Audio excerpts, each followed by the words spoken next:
It's definitely crooked. But hi everyone, I'm Ashita Irene and thanks for clicking on my video. I will be doing a video with certain topics. They're going to be a little bit all over the place because a lot of things has been happening in the world and in the media. So I'm going to be putting on fake nails, acrylic fake nails or whatever I know you call these things. And they're such a cute design. I wore them in another video before. And I was like, you know what, I'm gonna try it again. I don't think I've worn these type of press on nails since I was a teenager. Like since I was like probably 14 or 13 or something. And like I think the first time that I ever that is my mom upstairs laughing because she has a very, very loud, infectious laugh. Um, and that's my cats in the background. So it's gonna be an eventful day. Yay!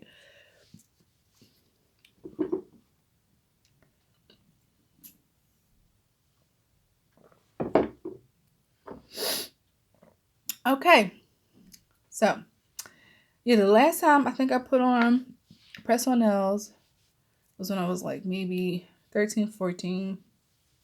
And then it was like when I was 15, 16, my mom allowed me to get like acrylic nails from the nail salon. And I don't think I wore nails since I was like probably 18 or 19 years old. Because I'm always washing dishes. I'm always cooking something. Um, I'm always just messing around with stuff. So I'm just like, all right, I'm gonna go ahead. Oh, these two is for the side. So I'm just gonna go ahead and not wear nails. But I feel as though it's really hard for me to concentrate on this stuff. But I feel as though I should try again because it's the girly thing to do. It's the real girly thing to do. And that's why girls do it, because we can all be like, look at her nails, look at her nails. So I'm going to go ahead and do that while I talk about some things that has been happening. And I feel a little not under the weather or whatever, but I've been sneezing like crazy. I don't have allergies or anything like that because I'm like one of those, what is like those, them self-resistant type of people that I don't really get allergic to too much stuff. But, dairy products and stuff. Because I'm like lactose intolerant. Most people are anyway because we're not cows. We're not meant to digest dairy anyway. So putting on these nails. And I'm one of those people that's always messy. Like when I was in culinary school, which was basically Job Corps, they would call me Messy Marvin every time I was cooking because I would leave the kitchen a mess. Oh my God, I would leave the kitchen a mess because, I don't know. I'm messy. I am messy. They said the creative people are messy. Like, they're junky. They leave stuff around. They're unorganized. But I like being organized. Like, when I'm in those, like, creative moods, this one piece of hair is just, if she won't corroborate, she won't cooperate with me. Yeah, I'm one of those, like, people that's, like, I'm organized when I get in that spirit to be organized and stuff. And that's that. I got do and do to go. Yeah. I feel like my hands don't match the rest of my body. Like my hands are so just they're so like a bird. No, the claws and stuff. But that's okay. I'm waking up. I'm yawning. I'm waking up. I just dropped a nail. Alright, so there was stuff at there's little nail things at the bottom. Like it's more nails and stuff. Oh, there go the little toothpick thing. Alright.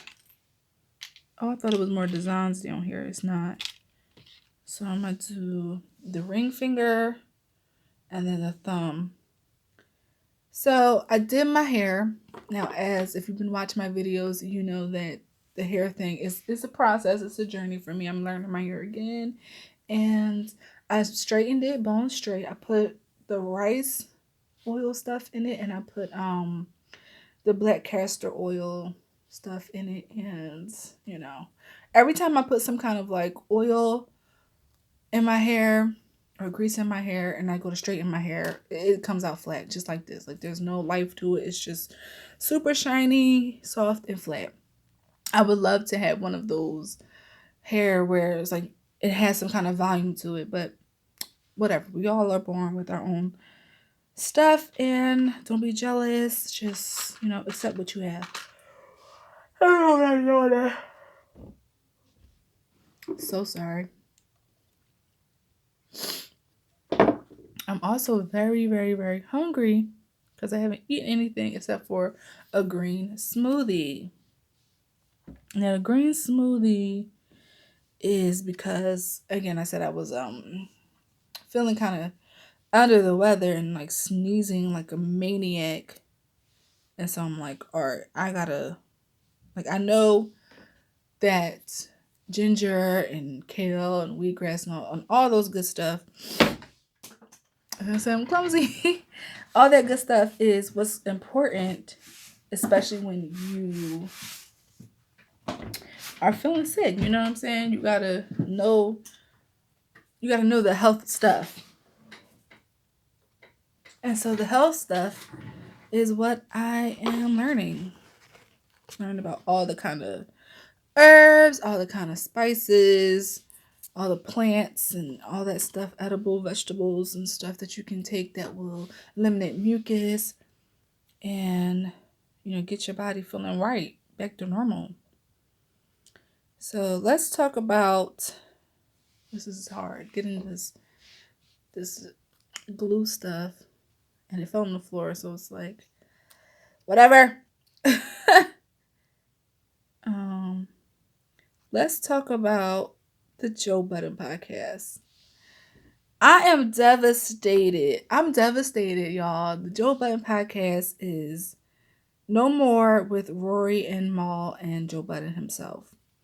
It's very unfortunate because, underneath everything else, they were friends.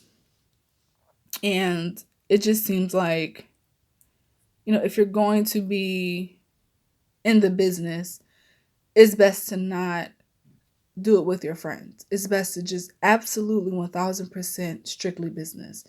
I pay you, you work for me, or we work together and we get paid equally, because at the end of the day, money changes things. People want more when they have more. And it's just unfortunate that these guys did something so pure and entertaining that now it's come down to, who's getting paid what and the respect thing. And now it's like, well, you know what? I'm not going to do it at all. I'd rather just not be involved in it. And that's really unfortunate. All three of those guys had their own personality. They had their own views. And I guess like after a couple of years, it definitely seemed like Joe Budden and Rory was like carrying the show. I gotta say it. I'm gonna be honest. I'm gonna be blunt about it. It is what it is. It just seemed like Mal was not really interacting as much. And I can't really pinpoint like what month, what day, what podcast it was. What episode it was on the podcast. But it was just like, yo, Mal's clocked out. Like he doesn't really care about it. And I think in one episode of the podcast, they both were like, Rory and Mal were like, we're not passionate about this. Like, this is whatever. This is just hanging out, getting paid from it. And it was like, cool. Okay, so then, they can like amp up their personality a little bit more. But it was just seeming like this is something that Joe Budden wanted to do. And it was like, okay, well, Joe Budden is the name. He's the brand. He's the face. So at any moment, he could be like, I don't want to do this. And now Rory and Mal won't have a job.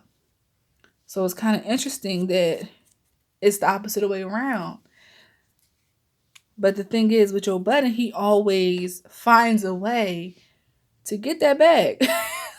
He's always the one that's like, look, I understand this, that, and the third, but I'm trying to get this money. And I like entertaining. And that's what it is with entertainers. Like, you have to love entertaining. There's what's the point of doing it? If you don't like being an entertainer, you don't like making people laugh, you don't like, hearing people's thoughts about things and critiquing what you do, then don't be in the entertainment business. I feel like if you're in it for the money, then you won't last. Like, you have to love giving and sharing when you're in the entertainment business. And you could tell Royal Mall was not really interested in sharing or giving of their lives. They're very personable, which they have every right to do. But, when Joe Budden is giving 75% all the time, and y'all not giving nothing to add to that, he has to be the whole 100%. In that one episode,